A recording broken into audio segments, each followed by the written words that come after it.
एक आदमी ने अपने जीवन भर पाए पाए इकट्ठा करके एक बंगले की तरह आलीशान घर बनाया। इस घर पर उस आदमी को बहुत ज्यादा मोह था। वह घर की जी जान से देखभाल करता था।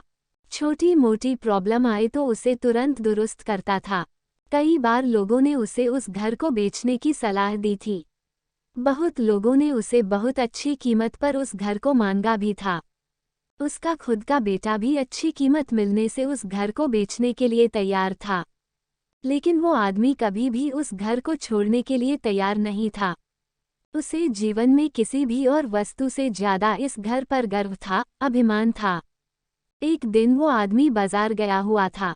जब वो बाजार से लौटा तो उसने देखा कि उसके घर के सामने बहुत बड़ी भीड़ जमा है। वह दौड़ते हुए आया तो उसे बहुत बड़ा आघात लगा क्योंकि उसके घर में आग लग चुकी थी। अपने सबसे प्यारे घर को ऐसे आग में जलते हुए देखकर वह अधमरा सा हो गया। उसे समझ में नहीं आ रहा था कि वह क्या करे। उसने निर्णय लिया कि अगर उसका घर नहीं रहेगा तो वह भी नहीं रहेगा। वह भी उसी जलते हुए घर में अपनी जान दे देगा। अपने दुख में जब वो आदमी जलते हुए घर में जाकर अपनी जान देने गया तब वहां तमाशा देख रहे लोगों में से एक ने उसे रोक लिया और उसे कहा कि क्यों बेवजह अपनी जान देना चाहते हो, क्योंकि अब ये घर तुम्हारा नहीं है। एक दिन पहले ही तुम्हारे बेटे ने इस घर का सौदा किसी के साथ कर दिया था। जैसे ही उस आदमी को इस बात का पता चला उसका सारा दुख खत्म हो गया। अब वह आदमी भी वही बाकी लोगों की तरह खड़े होकर उस घर के जलने का तमाशा देखता रहा।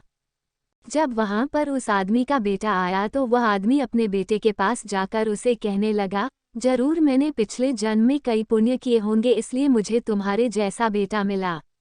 अगर तुमने इस घर को सही समय पर बेच ना दिया होता तो आज मेरी जान चली जाती। तुमने इस घर को सही समय पर बेचकर मेरी जान बचा ली बेटा।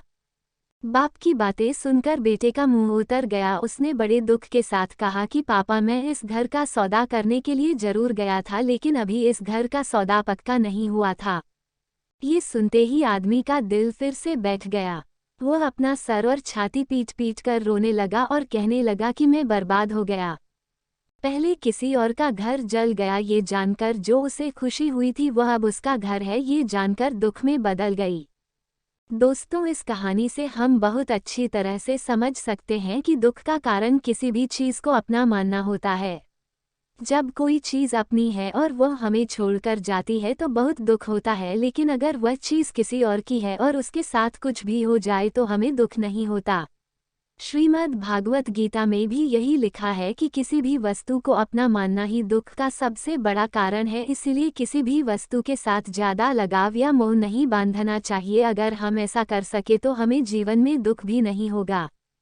इस कहानी से आपको क्या सीख मिली है कमेंट में ज़रूर बताएं और कहानी आपको पसंद आई है तो लाइक करें, दोस्तों में शेयर करें। वीडियो को पूरा देखने के लिए आपका धन्यवाद। चैनल को सब्सक्राइब करें ऐसी ही और कहानी सुनने के लिए।